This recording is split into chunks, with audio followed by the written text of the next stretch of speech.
दो पेड़ों की कहानियाँ। एक बार की बात है, एक घने जंगल में बंदरों का एक समूह रहता था। वे बहुत खुश और संतुष्ट थे। अपना अधिकांश दिन एक शाखा से दूसरी शाखा पर झूलने और एक दूसरे के साथ खेलने में बिताते थे। एक दिन जंगल में एक बुद्धिमान बूढ़ा बंदर आया। वह बहुत ज्ञानी था और कई अलग अलग जगहों पर रह चुका था।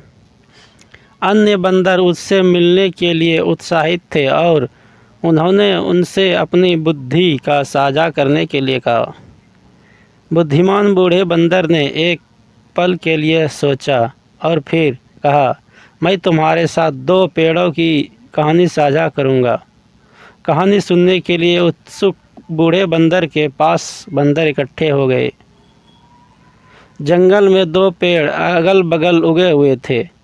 बुद्धिमान बूढ़ा बंदर शुरू हुआ। एक मजबूत और नीम का पेड़ था और दूसरा एक नाजुक और पतला बांस का पेड़ था। नीम का पेड़ अपनी ताकत पर गर्व करता था और मानता था कि यह जंगल का सबसे महत्वपूर्ण पेड़ है।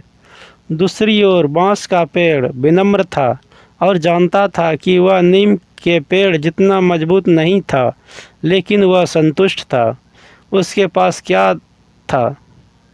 एक दिन भयंकर हवा और भारी बारिश के साथ जंगल में एक शक्तिशाली तूफान आया। नीम का पेड़ दृढ़ था, लेकिन बांस का पेड़ हवा के बल से लगभग ज़मीन पर झुक गया था। जब तूफान थम गया तो नीम के पेड़ ने बांस के पेड़ को नीचे देखा और कहा, तुम इतने कमज़ोर और नाजुक हो, तुम इस तरह के तूफान से कभी नहीं बच सकते, तुम महत्वपूर्ण नहीं हो। लेकिन बांस का पेड़ मुस्कुराया और कहा, मैं तुम्हारे जितना मजबूत नहीं हो सकता, लेकिन लचीला हूँ। मैं झुक सकता हूँ और हवा के साथ बह सकता हूँ और इसी तरह मैं जीवित रहता हूँ। कहानी का नैतिक। बुद्धिमान बूढ़े बंदर ने निष्कर्ष निकाला, क्या ताकत हमेशा सबसे महत्वपूर्ण चीज़ नहीं होती?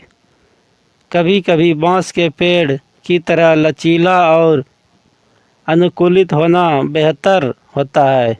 बंदरों ने सहमति में अपना सिर हिलाया और बुद्धिमान बूढ़े बंदर को उसकी बुद्धिमानता के लिए धन्यवाद दिया। उस दिन से उन्होंने और अधिक लचीला और अनुकूल होना सीख लिया और वो कई वर्षों तक जंगल में खुशी से रहे।